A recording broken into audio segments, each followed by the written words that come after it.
This is the story of George Stinney. He was just 14 years old when he was taken by the authorities and charged with a crime. They said that he had killed 11-year-old Betty June Binnicker and 8-year-old Mary Emma Thames. This was back in the year 1944. Now, it turns out he did not do any of those things, and just yesterday he was exonerated. Finally, the state of South Carolina said he didn't do it. We should not have convicted him. But they didn't just convict him, they executed him. Now, I'm going to tell you, unfortunately, about how that happened, because it's important that you know what happened in this country and the remnants of that culture and that history. So first, let's show you George. You got to understand the context here. He was just 90 pounds. He was 5'2". He was 14 years old. They claim that he killed those girls and threw them in a ditch, and that he had the capability of doing this. Now, did they have any evidence on him? Well, they had 3 cops who said he did it and said that he confessed to it. Did they have any witnesses? No. Did they have any physical evidence? No. Did the cops write down the confession at the time? No. Were there any blacks on the jury in South Carolina back in 1944? No. They had a law at the time that said you had to be a voter to be on a jury. But blacks weren't allowed to vote, so they weren't allowed to be on juries. In fact, almost no one there was black at all in the courtroom. 81 days after he was arrested and charged with this, they brought him to trial. The trial lasted about 2.5 hours, during which his white defense attorney, who had not worked a criminal case before, and who was going to be running for political office and needed votes in that area, did not present a single defense witness outside of Stinney. He didn't even cross-examine the police. Stinney says that he never confessed. Well, now we know he didn't do the crime. The police bring no evidence except they say, yeah, trust us, he confessed earlier. No cross-examination. The trial lasted 2.5 hours. The jury took 10 minutes to convict him. And then he was led to death row in Clarendon County, South Carolina. We actually have a picture of him being led to death row. Let me show you that. He was carrying a Bible. By the way, just if you're not absolutely clear yet that he didn't do it,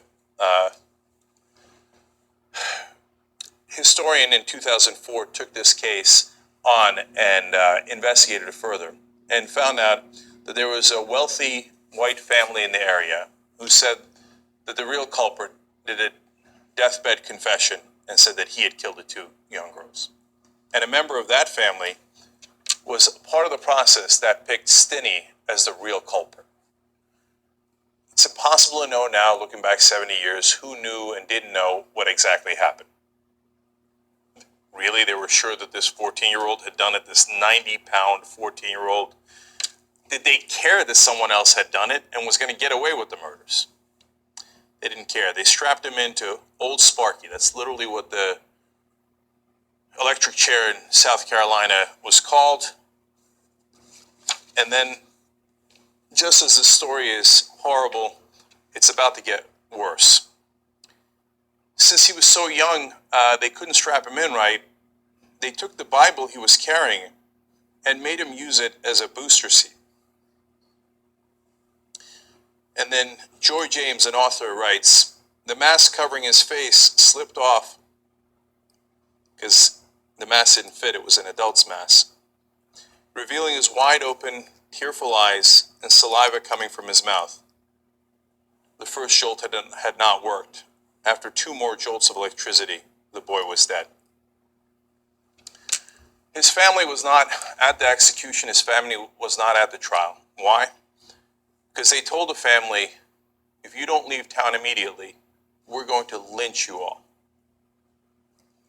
You want to talk about terror? You know, we talk about terrorism today in America. This was true terror. And they weren't there for their 14-year-old boy. The Associated Press says the rest of the family didn't see the teen again until his funeral, when Stinney's body, burned from the electric chair, was put in an open casket. South Carolina has executed 289 people in the 20th century, and 82% of them were black, according to the Death Penalty Information Center. This legacy is not just about George Stinney and what was done to him. Now, finally, the state of South Carolina says they were wrong, you didn't do it. That legacy continues to this day. Do you know that there were 7 death penalty exonerations? Not in 1944, today, in the year 2014. 7 people who were set to be executed, and it turned out they didn't do it. Let me show you the pictures of those 7 folks. Yep, 6 out of the 7 just happened to be African American. History rains down on us through the generations. This is not over. In fact, for those guys who were on death row, it took on average 30 years to clear their names. 30 years they sat on death row when they were perfectly innocent. George Stinney was also perfectly innocent, but they needed a scapegoat. And in this country, especially in the South, when they needed a scapegoat, you always knew where they were going to turn.